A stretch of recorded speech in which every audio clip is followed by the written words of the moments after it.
Is faith rational or irrational? That depends, of course, on whom you ask. It also depends on what you mean by reason. In the beginning of the 17th century, skepticism was becoming a dominant school of thought in France. And so a Catholic cardinal commissioned a philosopher to defeat skepticism and to prove, without a doubt, the existence of God. That philosopher was Rene Descartes, and his first work is Discourse on Method, published in 1636. Descartes is remembered primarily for the saying, "I think, therefore I am." What does this have to do with the existence of God? Well, Descartes starts with the question, what can we know with certainty? Notice that he is doubling down on the classical conception of knowledge, that what separates knowledge from belief is certainty. He is looking for a better foundation, an indubitable, undoubtable foundation on which he can then build everything else. And so he starts not with faith, but with doubt. Start by doubting everything and apply this method of universal methodic doubt to everything until you can find certain foundations for reason, certain foundations on which you can build. And this, of course, remains a hallmark of the scientific method. How does it go for Descartes? Well, he finds that he can actually doubt almost everything. He can doubt his sense experience. He can even doubt general facts like gravity because he could be dreaming. He can even doubt things like logic and mathematics because perhaps there is an evil power putting ideas in his mind. Perhaps he is living in something like the Matrix. The only thing that he cannot doubt is his own existence. And so he concludes, I think, therefore I am. I'm thinking, therefore I exist. This means I must exist as a thinking, non-physical, mental substance. I am a thinking thing. My mind, at least, exists. And the ideas in my mind are real, even if they are not necessarily true. So Descartes believes that he has proved at least his own existence, but he has two more moves to make. The first move is to prove the existence of God. And so he says, I have, in fact, ideas in my mind that could not have come from my experience, specifically the idea of infinity and the idea of perfection. Where do these ideas come from? And he reasons that these ideas must have been placed in his mind by an infinite and perfect being. The very idea of myself as a finite being implies that there is an infinite being, and the very idea of a perfect being implies that such a being actually exists. Therefore, God exists. But there's one more move that he wants to make, and in some ways it is the most important move that he wants to make. He also wants to prove that the external world exists. And so what happens is that God becomes the one who guarantees the reliability of the external world that I sense. God is the insurance policy of my reasoning. He guarantees the validity of my thoughts about the world. In other words, God has not given me any other faculties for knowing the world besides those faculties that I actually have. And since God, by definition, cannot be a deceiver, because if God were a deceiver, he would not be a perfect being, my faculties must be generally reliable. Therefore, if I use the best rational methods, I will find the truth. And therefore, the world exists, and our rational deductions about the world are valid. Thus, Descartes refutes skepticism. Now, why does Descartes' method matter? Let me give you 4 reasons. First, Descartes is significant because he finds a way to separate matter from mind, and he gives the realm of the material to the new science, to Bacon and to Galileo and to Newton.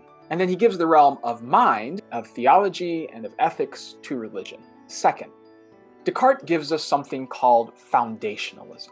And this is the view that all knowledge and all justified belief must rest on indubitable foundations. The picture here is that knowledge is built up like a skyscraper, and at the very base of the skyscraper are these axiomatic foundational truths. And after Descartes, we begin by looking for foundations upon which we can build. Third, Rather than starting with knowledge as something that's handed down in the tradition of philosophy, Descartes begins with his individual consciousness of the world. And this is huge. It marginalizes traditional sources of authority and leads to the Enlightenment trajectory that comes to a head in Kant's statement that enlightenment means daring to use your own judgment, leaning on your own understanding. But fourth, and perhaps most importantly, Descartes narrows reason to mean something like the scientific method. Now, before Socrates, reason meant everything that distinguished people from animals. It included intuition, mystical experience, and dreams.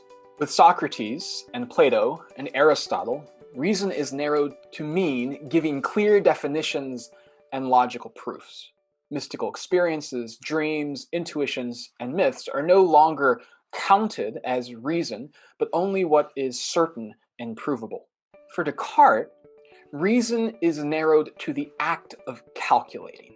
It is an ability, a method that we can all employ, and not something that we possess, like wisdom, which some of us have more than others. So let's take a step back and remember that in this course, our driving question is what makes belief believable? And if part of what makes belief believable is whether or not we think that belief is rational, then we have to ask what we mean by rational.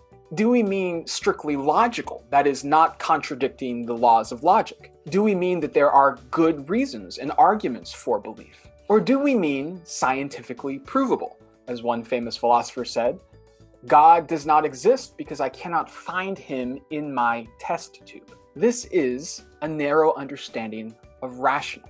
There's nothing wrong with the scientific method, but that doesn't mean that there aren't other good methods too. We need the right tool for the right job if we are to understand and live in reality rightly. The point is that however you define the parameters of rationality determines what kind of reasons for belief that you invite to the table.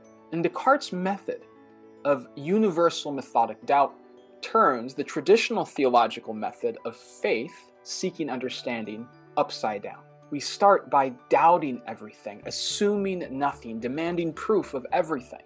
And that's useful as a method in places like the hard sciences or when you're doing detective work, for example. But as I said in a previous video, that is not useful or not adequate. If getting to know God is more like knowing a person than proving a fact. You can't really get to know a person if you assume that everything they say is false until you prove that it is true. The best method for understanding a person is not methodic doubt, but methodic faith.